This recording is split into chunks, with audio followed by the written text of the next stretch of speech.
Hello everyone. Next हमारा topic है unsound mind का। पर्सन अनसाउंड माइंडेड कौन होता है? जो व्यक्ति लुनेटिक या इडियट या ड्रंकर्ड होता है या इंटॉक्सिकेटेड होता है, उसी को ही पर्सन ऑफ अनसाउंड माइंड कहा जाता है। पर्सन ऑफ अनसाउंड माइंड को सेक्शन 12 में डिफाइन किया गया है। ऐसा व्यक्ति जो कॉन्टैक्ट करने की हालत में नहीं होता है, उसको हम साउंड माइंडेड नहीं मानते हैं, लेकिन ऐसा व्यक्ति जो कॉन्टैक्ट करने की हालत में होता है, उसको हम साउंड माइंड कहते हैं। व्यक्ति साउंड माइंडेड वही होगा जो मेजर होगा, जिसको अंडरस्टैंडिंग होगी कॉन्टेक्ट को समझने की। और ऐसा व्यक्ति जो अंडरस्टैंड नहीं कर पाता है या वो कॉन्टेक्ट के तथ्यों को नहीं समझ पाता है, not capable to understanding the contact term and condition, उसको हम अनसाउंड माइंडेड पर्सन कहते हैं। अब अनसाउंड माइंडेड पर्सन में कौन कौन व्यक्ति आते हैं? ऐसा व्यक्ति the person who is usually of unsound minded, और कुछ पर्सन जो है वो परमानेंटली अनसाउंड माइंडेड होते हैं, कुछ पर्सन यूजली अनसाउंड माइंडेड होते हैं। तो यहाँ पे हम दो कैटेगरी डिफाइन करने वाले हैं। A person who is usually to unsound minded, जिसमें कि पर्सन ओकेजनली साउंड माइंडेड होता है, लेकिन कभी कभार वो अनसाउंड माइंडेड हो जाता है। मे मेक ए कॉन्टैक्ट, ऐसा व्यक्ति जो है वो कॉन्टैक्ट कर सकता है जब वो साउंड माइंडेड होता है। पर्सन जब कभी कभार अनसाउंड माइंडेड होगा तो उस टाइम वो कांटेक्ट नहीं करेगा, लेकिन उस टाइम जब वो साउंड माइंडेड होता है, उस टाइम वो क्या कर सकता है? कांटेक्ट कर सकता है। ए person who is usually of sound minded, sound minded व्यक्ति वो कौन होते हैं? जो कभी कभार साउंड माइंडेड होता है। यहाँ पे ये चार्ट जो है वो थोड़ा मिस प्लेस हो गया है, क्योंकि इसका जो आंसर है a person of usually unsound minded, उसका होना चाहिए था ऐसा व्यक्ति जो कभी कभार अनसाउंड माइंडेड होता है, जो कांटेक्ट नहीं कर पाता है या उसकी समझने की इच्छा नहीं होती है, वो अनसाउंड माइंडेड होता है। साउंड माइंडेड वो व्यक्ति होता है जिसको समझने की इच्छा होती है या कॉन्टैक्ट वो कर सकता है। इडियट कौन व्यक्ति होता है? द इडियट वो व्यक्ति होता है who are devoid to any faculties of thinking to rational judgement, या who is unsound minded by birth, जो बर्थ से ही अनसाउंड माइंडेड होता है या किसी चीज को करने के लिए इनकैपेबल होता है और कॉन्टैक्ट के टर्म एंड कंडीशन को समझने के लायक नहीं होता है, उसी को हम इडियट कहेंगे। इडियट के साथ प्रारंभिक से किया गया ही contact point of an issue होता है।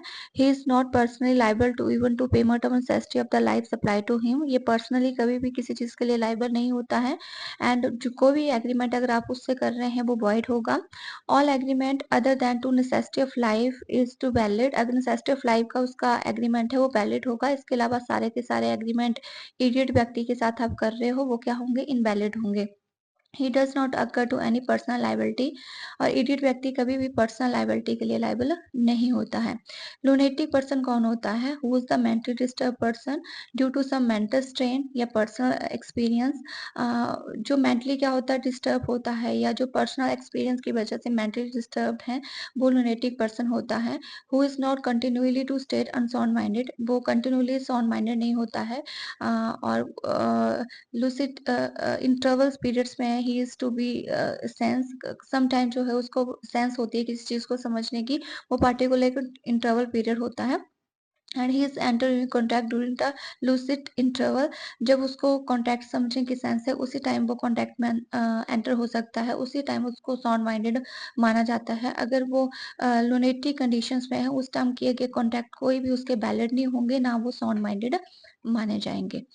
नेक्स्ट आता है कि अगर लुनेटिक के पास आप जाते हो और उसके साथ एग्रीमेंट करते हो, उसका क्या प्रभाव है? When not is lucid person या अनसाउंड माइंडेड, जब वो व्यक्ति जो है वो अनसाउंड माइंडेड है या लुनेटिक पर्सन है, तो उसके साथ किए गए सारे के सारे कॉन्टैक्ट क्या होंगे? वॉइड होंगे। वो सिर्फ नेसेसिटी ऑफ लाइफ के लिए ही लाइबल होगा, बाकी किसी चीज के लिए लाइबल नहीं होगा। प्रॉपर्टी उसकी नेसेसिटी ऑफ लाइफ के लिए पेबल होगी, बाकी किसी चीज के लिए पेबल नहीं होगी। अगर वो लुनेटिक पर्सन साउंड माइंडेड है कुछ कंडीशंस में, तो सिर्फ उसके साथ किए गए कॉन्टैक्ट क्या होंगे? वैलिड होंगे। सम टाइम ये लुनेटिक पर्सन ऐसे होते हैं कि सम टाइम ये साउंड माइंडेड बिहेवियर करते हैं और सम टाइम ये अनसाउंड माइंडेड होते हैं। और जब इनकी सिचुएशन अनसाउंड माइंडेड होती है, तो इनके साथ किए गए सारे के सारे कॉन्ट्रैक्ट क्या होंगे? इनवैलिड होंगे, वॉइड होंगे। सिर्फ इनकी नेसेसिटी ऑफ लाइफ के लिए ही वो पेबल होगा, बाकी किसी चीज के लिए वो पेबल नहीं होगा। और जब वो साउंड माइंडेड होता है, समझने की उसमें इच्छा शक्ति होती है, तो उस टाइम उसके साथ किए गए कॉन्टैक्ट क्या होते हैं? वैलिड होते हैं।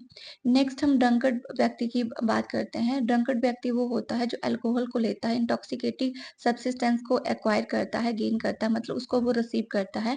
जब वो ड्रिंकिंग कंडीशन में होता है, तो वो कॉन्टैक्ट की टर्म एंड कंडीशन को अंडरस्टैंड करने की सिचुएशन में नहीं होता है, तो उस टाइम वो कॉन्टैक्ट में एंटर नहीं हो सकता है, जब उसने शराब, अल्कोहल जो है पी हो। And stand to same footing as lunatic. Lunatic की फुटिंग के साथ, मतलब वही वाली सिचुएशन आ जाती है लुनेटिक पर्सन की, कि अगर वो ड्रंकर्ड व्यक्ति जिस टाइम वो ड्रिंक में होगा, उस टाइम उसके साथ किए गए सारे कॉन्टैक्ट क्या होते हैं? इनवैलिड होते हैं। और जब वो ड्रिंकिंग कंडीशन में नहीं होता है, उसने अल्कोहल नहीं पी होती है, इंटॉक्सिकेट नहीं लिया होता है, तो उस टाइम उसके साथ किए गए कॉन्टैक्ट वैलिड होंगे। लेकिन जब वो अल्कोहलिक कंडीशन में होगा, तो उस टाइम उसके साथ किए गए सारे कॉन्टैक्ट इनवैलिड होंगे। Any agreement enter to there can be void अगर वो ड्रंकर्ड पर्सन है। Originally partially drunkard is not sufficient to avoid a contact, but when he is proved that he entering to contact, that is time he taking to the intoxicated या फिर alcohol. तो